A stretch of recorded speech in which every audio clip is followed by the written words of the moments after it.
Assalamualaikum warahmatullahi wabarakatuh. Kami dari kelompok 1 akan sedikit memaparkan materi mengenai analisis biaya kualitas. Dalam era persaingan global saat ini, kualitas produk atau jasa menjadi penentuan keberhasilan perusahaan. Biaya kualitas atau cost of quality merupakan salah satu komponen penting dalam akuntansi manajemen yang dapat membantu manajemen dalam mengambil keputusan strategis.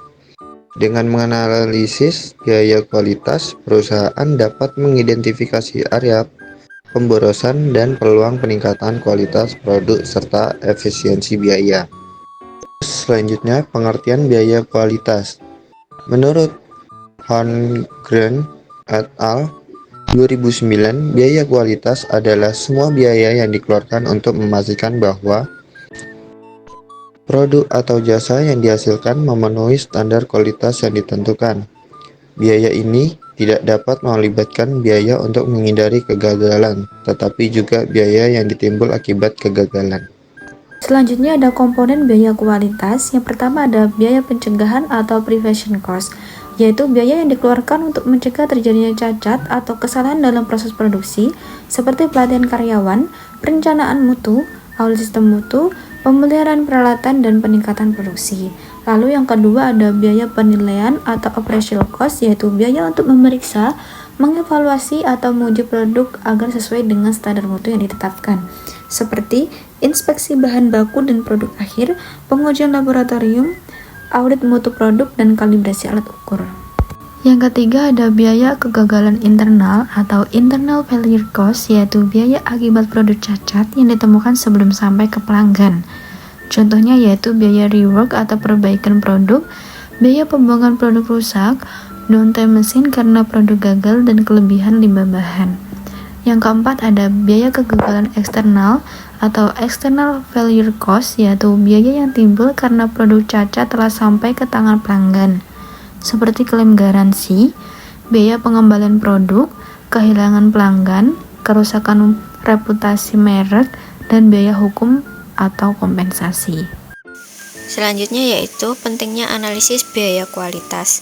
Analisis biaya kualitas bertujuan untuk mengetahui besaran dan tren masing-masing elemen biaya kualitas, sehingga manajemen dapat mengambil keputusan strategis dalam mengelola dan meningkatkan kualitas produk atau layanan. Dengan melakukan analisis ini, perusahaan dapat mengidentifikasi area yang perlu perbaikan, mengurangi biaya kegagalan, dan meningkatkan efisiensi operasional. Selain itu, analisis biaya kualitas juga membantu perusahaan dalam mengukur cost of poor quality, yaitu biaya yang timbul akibat kualitas produk yang buruk seperti kehilangan pelanggan, kerugian proyek, dan penurunan kepercayaan pasar. Selanjutnya, tahapan analisis dan pelaporan biaya kualitas. Yang pertama, identifikasi jenis biaya. Mengidentifikasi seluruh pengeluaran yang termasuk dalam 4 kategori biaya kualitas. Setiap jenis biaya harus dicatat secara terpisah untuk memudahkan analisis. Yang kedua, pengumpulan data. Data dikumpulkan dari berbagai sumber seperti laporan keuangan, catatan produksi, laporan inspeksi, dan data pengembalian produk. Yang ketiga, penghitungan biaya kualitas. Penghitungan dapat dilakukan dalam satuan moneter atau sebagai persentase dari total penjualan agar memudahkan perbandingan antara periode atau antar perusahaan. Yang keempat, pelaporan biaya kualitas. Pelaporan dapat dilakukan melalui Quality Cost Report yang menyajikan biaya kualitas sebagai persentase dari penjualan dan analisis tren biaya kualitas dari waktu ke waktu.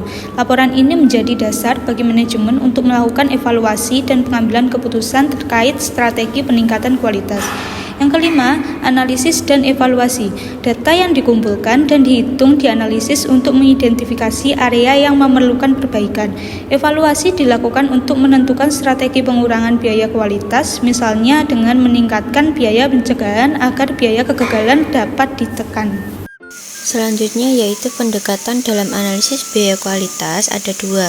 Yang pertama, pendekatan konvensional atau trade-off. Pendekatan ini mengasumsikan adanya hubungan terbalik antara biaya pengendalian yaitu pencegahan dan penilaian dan biaya kegagalan yaitu internal dan eksternal. Artinya, peningkatan biaya pengendalian akan menurunkan biaya kegagalan dan sebaliknya. Tujuan analisis adalah mencari titik optimum di mana total biaya kualitas paling rendah. Yang kedua, pendekatan kontemporer atau zero defect. Pendekatan ini menekankan pada pencapaian tingkat cacat 0 atau zero defect tanpa mengenal batas toleransi kerusakan atau EQL. Fokusnya adalah pada pencegahan total terhadap cacat sehingga tidak ada trade-off antara biaya pengendalian dan biaya kegagalan. Kesimpulannya, analisis biaya kualitas merupakan alat penting dalam akuntansi manajemen untuk mengidentifikasi, mengukur, dan mengendalikan biaya yang berhubungan dengan mutu produk atau layanan. Dengan memahami dan mengelola biaya kualitas secara efektif, perusahaan dapat meningkatkan efisiensi, mengurangi kerugian akibat kualitas buruk, serta meningkatkan kepuasan pelanggan dan profitabilitas. Pelaporan dan analisis biaya kualitas yang sistematis membantu manajemen dalam pengambilan keputusan strategis untuk mencapai keunggulan kompetitif yang berkelanjutan. Sekian pemaparan dari kelompok kami. Apabila ada kesalahan kata, mohon dimaafkan. Wassalamualaikum warahmatullahi wabarakatuh. Terima kasih.